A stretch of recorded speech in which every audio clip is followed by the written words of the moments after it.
Miss Cindy's Kitchen.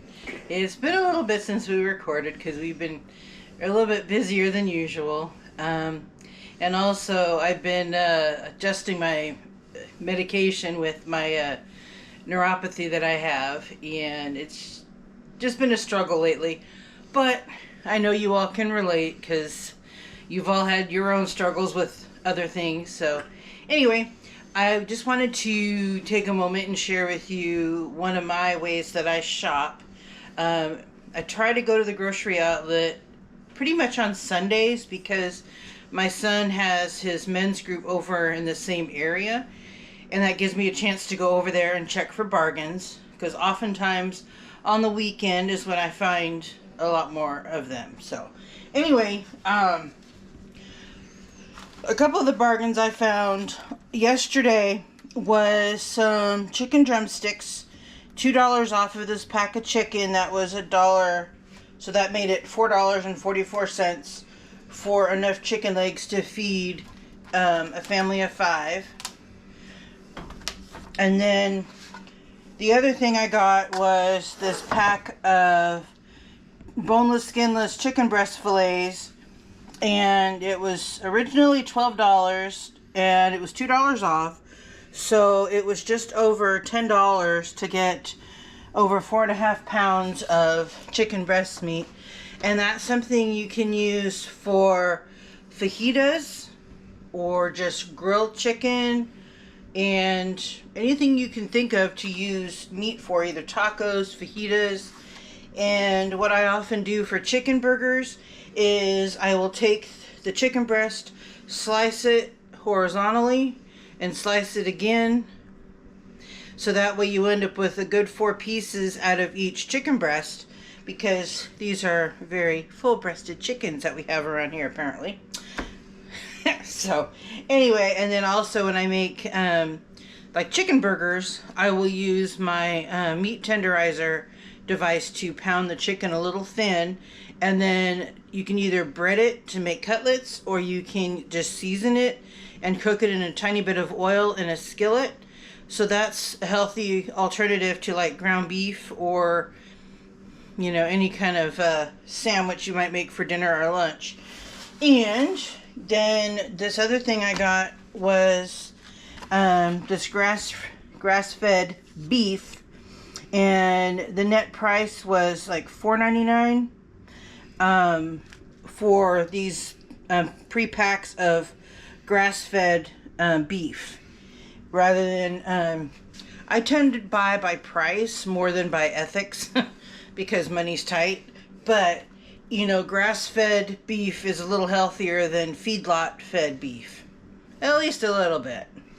So I got 2 of these, and one I made into hamburger helper tonight, because as much as I love home-cooked meals, Mama's tired, and I always have to have a couple of shortcut meals for the week. So this is one of them, and for economy, when I have a twin pack of hamburger helper or something similar, I'll use 1 pound of meat rather than 2, but use both packages and accompanying ingredients for the pasta mixture.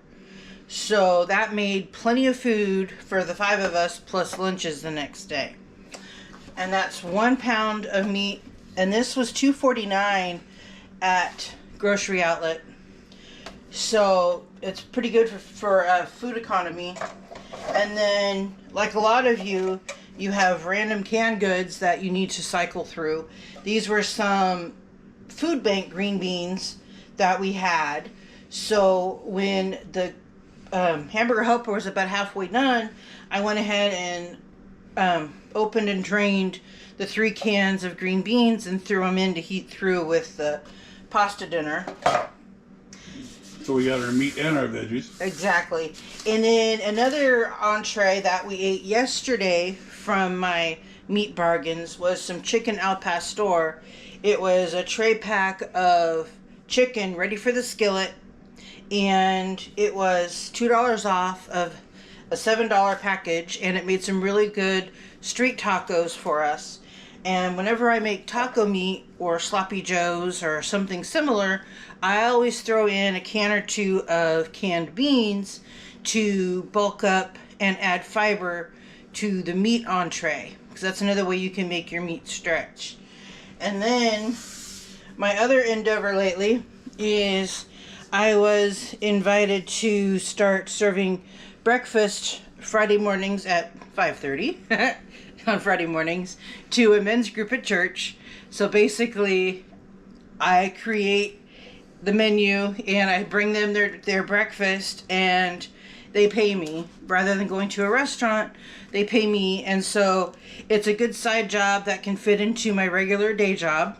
And I'm getting acclimated to getting up before dawn on Fridays and planning ahead. And so on Sundays, I usually grab a couple packs of turkey sausage, because this is healthier than other kinds of sausage, because this is 140 calories a serving and 10 grams fat. For sausage, that's a good deal. So, and this is pretty much always $2.99 a pack at Grocery Outlet for a pound of sausage. So that's how I save money and make meat stretch.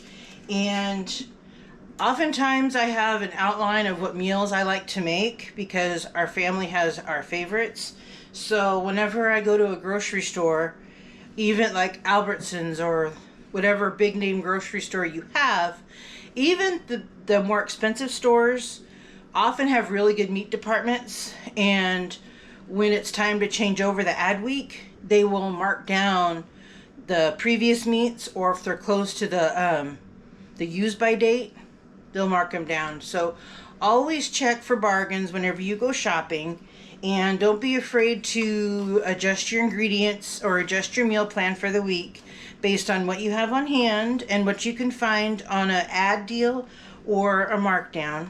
I go to Grocery Outlet probably twice a week, because it's a great store for fill-in shopping, like getting milk and cheese or something we run out of during the week. Because as big of an cultural area Bakersfield is, we are kind of in a food desert in the part of town we live in. And our closest store is Walmart, which is basically hell on earth on a good day. Mm-hmm. So I try to avoid that, and we'll travel out to another area of town to go to Winco or even Costco to do the bulk of my shopping. But for little things, Grocery Outlet, and I always check for bargains. So those are some things that you can keep in mind when you need to stretch your food economy. And when you're out shopping, you may have your grocery list in mind, but don't worry about making a substitution if an ingredient isn't available or just isn't right as far as the price or the quality. You can always pivot and make something different, or better yet, plan your meals around the ads or the ingredients that you find on a good deal. Or if you go to a food bank, take stock of what you have, figure out what you already have on hand, and then only buy the ingredients that you're missing to round those out. Because in today's economy, we all gotta watch our pennies and learn how to stretch. And then whenever you get a little extra money, make sure you stock up on food, because you never know what curveballs life is going to throw you. So don't wait until your fridge is bare or your cabinets are empty, except for dust bunnies, to plan food and go shopping. Make sure you always have a little bit ahead. So anyway, make sure you like and subscribe, and keep on sharing and keep on watching, and leave us your feedback and comments. I really enjoy hearing from you. And just, again, keep on sharing and giving us ideas. And just figured I'd give you a little snapshot into the past few weeks in our household, and one way I save money to feed my family. So have a great evening, and we'll talk to you all again soon. Thank you for watching Miss Cindy's Kitchen. To get more recipes like this one, subscribe to the channel and hit the bell for notifications when new videos are uploaded. Share it out to your friends, family, neighbors, and leave us a comment to let us know how this recipe worked for you. And don't forget to hit that like button. Again, thank you for watching Miss Cindy's Kitchen.